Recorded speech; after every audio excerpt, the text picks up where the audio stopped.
काशी विश्वनाथ के दर पर पहुंचे सीएम योगी आदित्यनाथ, जहां विधि विधान के साथ काशी विश्वनाथ की पूजा अर्चना की गई। वैदिक मंत्रोच्चार के साथ सीएम ने पूजा अर्चना की। पश्चिम दिग्भागे विक्रम शके बौद्धावतारे लंबोदरम परमदुंदरम एकदंतम पीतांबरम विनयनम परमं पवित्रम बुद्ध्यतिवाकरणिव। तो दो तस्वीरें हम आपको दिखा रहे हैं। जब जब मुख्यमंत्री विश्वनाथ जाते हैं तब मुख्यमंत्री पूरे विधि विधान के साथ पूजा अर्चना करते हुए नजर आते हैं। जब जब मुख्यमंत्री बनारस के दौरे पर जाते हैं, काशी के दौरे पर जाते हैं, तो वो बाबा विश्वनाथ के दर पर जरूर जाते हैं, वहां पर विशेष पूजा अर्चना करते हैं। और अभी भी ये सीधी तस्वीरें हम आपको दिखा रहे हैं। तो वाराणसी पहुंच गए मुख्यमंत्री योगी आदित्यनाथ और बाबा विश्वनाथ के बाद अब काल भैरव के मंदिर में पहुंचे हैं मुख्यमंत्री योगी आदित्यनाथ। यहाँ भी पूजा अर्चना की है। आपको बता दें कि पीएम का प्रस्तावित दौरा है काशी का, और दौरे से ठीक पहले सीएम तैयारियों का जायजा लेने के लिए पहुंचे हैं, जहां जनसभा स्थल का जायजा लेंगे, विकास परियोजनाओं का जायजा लिया, अधिकारियों से बातचीत की। तो देखिए, अब ताबड़तोड़ दौरे प्रधानमंत्री के हो रहे हैं, और इससे ठीक पहले तैयारियों को सुनिश्चित करने के लिए मुख्यमंत्री भी अब वाराणसी पहुंच गए हैं। और वहां पर सबसे पहले उन्होंने तमाम विकास योजनाओं का जायजा लिया, फिर उसके बाद बाबा विश्वनाथ के दर पर पहुंचे और काल भैरव में भी विशेष पूजा अर्चना मुख्यमंत्री की तरफ से की गई।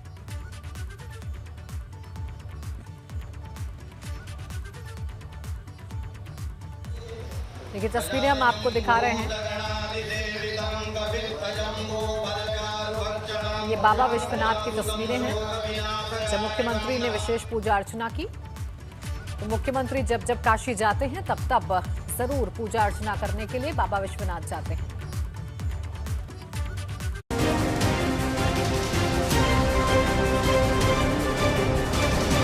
विजय तिलक।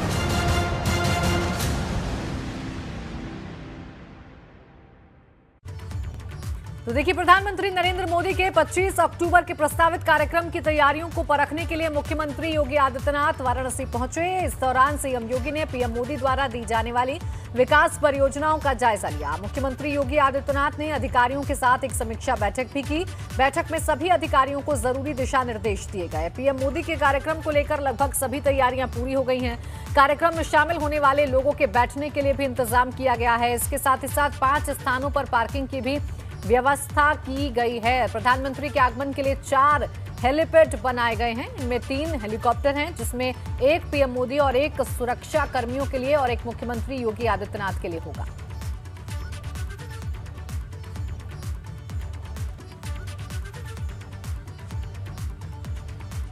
यूपी विधानसभा चुनाव में अब कुछ ही महीने रह गए हैं। सभी पार्टियों के दिग्गज मैदान में उतर गए हैं। इसी कड़ी में सूबे के मुख्यमंत्री योगी आदित्यनाथ भी ताबड़तोड़ जिलों का दौरा कर रहे हैं और विकास कार्यों का लोकार्पण और शिलान्यास कर रहे हैं। सीएम योगी आज लखनऊ से सबसे पहले सुल्तानपुर पहुंचे, जहां उन्होंने राजकीय मेडिकल कॉलेज का शिलान्यास किया। इस दौरान उन्होंने करीब 40 करोड़ की लागत की कई परियोजनाओं की सौगात दी। इसके बाद सीएम योगी ने अंबेडकर नगर में 334 करोड़ की 99 परियोजनाओं के शिलान्यास और लोकार्पण किए। उसके बाद सीएम योगी शाम को वाराणसी पहुंचे, जहां पीएम मोदी के सभा स्थल की तैयारियों को बारीकी से जांचा।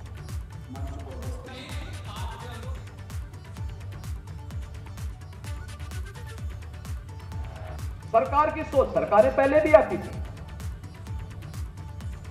लेकिन पहले सरकारें अपने परिवार को ही प्रदेश मान लेती थी। आपने 2012 से 17 के बीच में देखा होगा, एक पूरा खानदान लूट खसोट पे लगा हुआ था। महाभारत के सारे रिश्ते उनके साथ पास थे। कहीं चाचा है, कहीं मामा है, कहीं नाना है, कहीं भतीजा है, कहीं कोई और है। ये सब रिश्ते महाभारत के रिश्तों को ताजा कर रहे थे। कोई किसी को धक्का देके बाहर कर रहा है, कोई किसी को मार रहा है, कोई किसी की संपत्ति को कब्जा कर रहा है, कोई कहीं दंगों को आगे बढ़ाने का कार्य कर रहा है। ये सब चलता था। महाभारत का दृश्य अगर देखना था तो भाइयों बहनों, 12 से 17 के बीच में जो सरकार प्रदेश में थी, उसका वो जीवंत कलयुगी अवतार थी। पेशेवर अपराधी और गुंडों को बहुत स्पष्ट संदेश है कि अगर गरीब के जमीन पर संपत्ति पर कब्जा करोगे, व्यापारियों की संपत्ति को हड़पोगे, जबरन कहीं सार्वजनिक स्थान पर कब्जा करने का प्रयास करोगे, तो ये संपत्ति तो सरकारी है या गरीब की संपत्ति तो गरीब को मिल ही जाएगी, लेकिन खानदान की भी कोई संपत्ति होगी तो उससे भी हाथ गंवाना पड़ेगा और जबरन दादागिरी दिखाने का प्रयास करोगे तो बुलडोजर भी अपना तैयार रहता है। फिर इससे पहले होली आती थी, कर्फ्यू लग जाता था, दीपावली आती थी, फिर कर्फ्यू लग जाता था, रामनवमी आती थी, कर्फ्यू लगता था, जन्माष्टमी आती थी, कर्फ्यू लगता था, शिवरात्रि आती थी, कावड़ यात्रा सरकार नहीं निकालने देती थी, कहती थी दंगे हो जाएंगे। भाइयों बहनों, विगत 4.5 वर्ष के अंदर उत्तर प्रदेश में कोई दंगा नहीं हुआ। दिल्ली में यूपी विधानसभा चुनाव को लेकर कांग्रेस चीफ इलेक्शन कमेटी की बैठक हुई। सूत्रों के हवाले से खबर है कि बैठक में 38 में से 40 सीट पर सहमति हो गई है। अगले कुछ दिनों में उम्मीदवारों के नाम की घोषणा हो सकती है। सीएसी की इस बैठक में ज्यादातर महिलाओं को टिकट देने पर चर्चा हुई।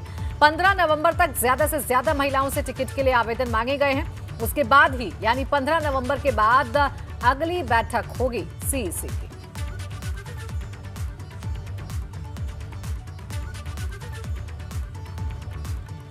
बसपा महासचिव सतीश चंद्र मिश्रा का चुनाव आयोग को पत्र। चुनाव से पहले किसी भी सर्वे पर रोक लगाने की मांग की गई है। आयोग को चुनाव से पहले सर्वे पर रोक लगाने के लिए कहा गया है।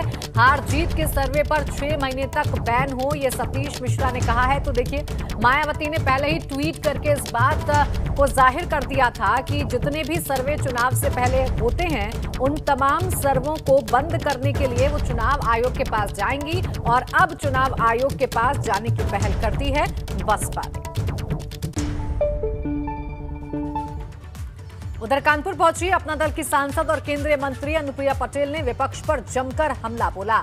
साथ ही कहा कि आगामी विधानसभा चुनाव में अपना दल और बीजेपी मिलकर यूपी में सरकार बनाएंगे।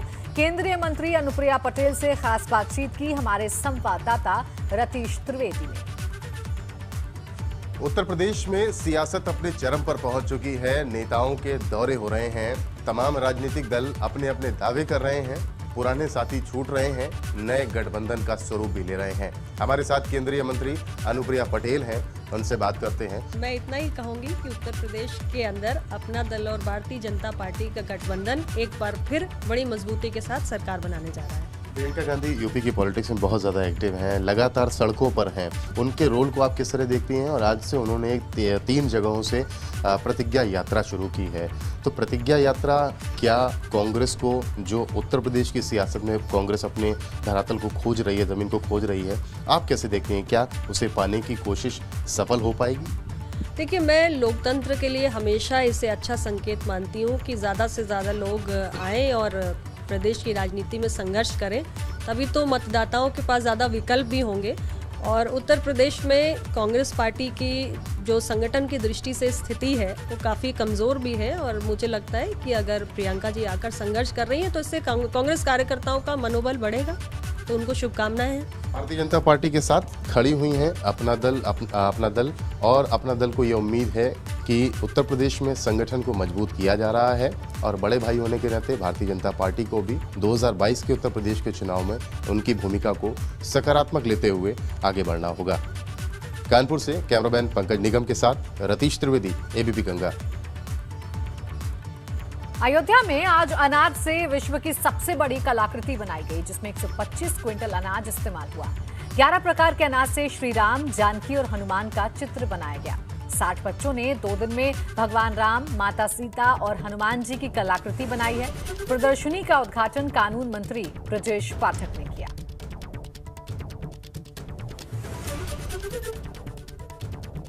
तो ये देखिए तस्वीरें भी आपको दिखा रहे हैं।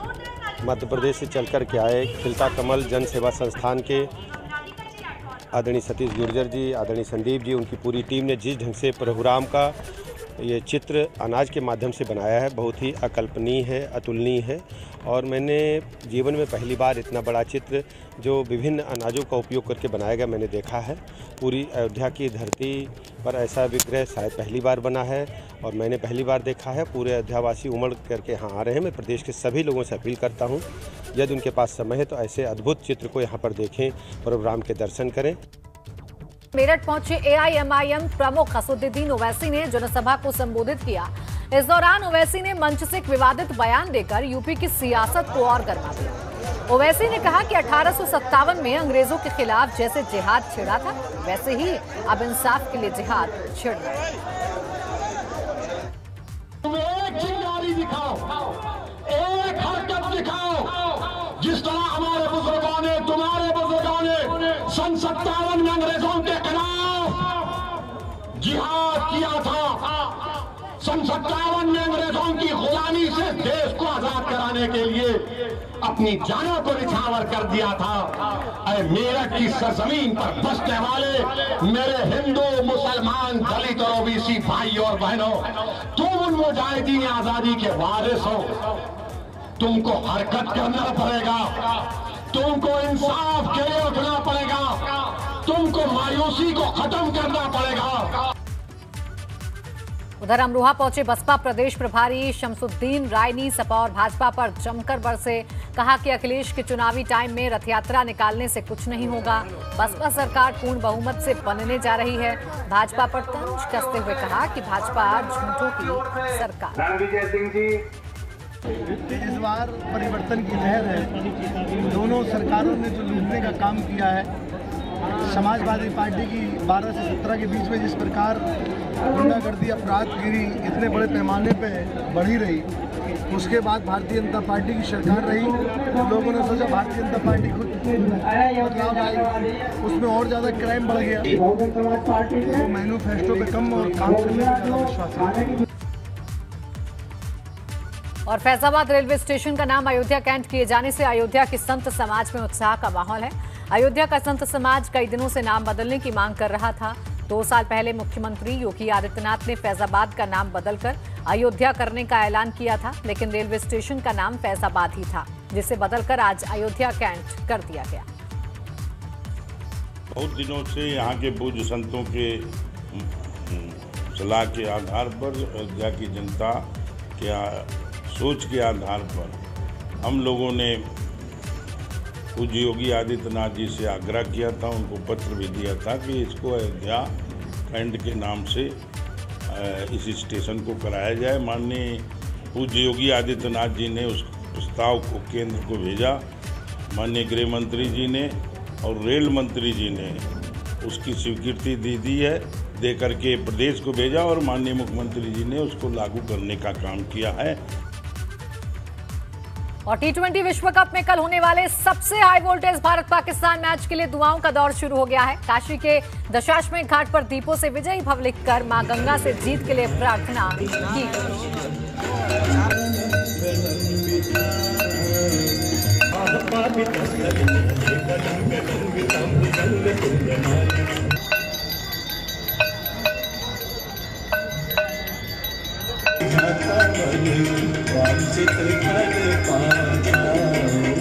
गलत जुला प्रवाह पावित स्थल जले बलम गलम वितम भुजबलम कंठ कंडल चित्त बंद कंधरस चिदम पुरन यह शंभु पूजन परम।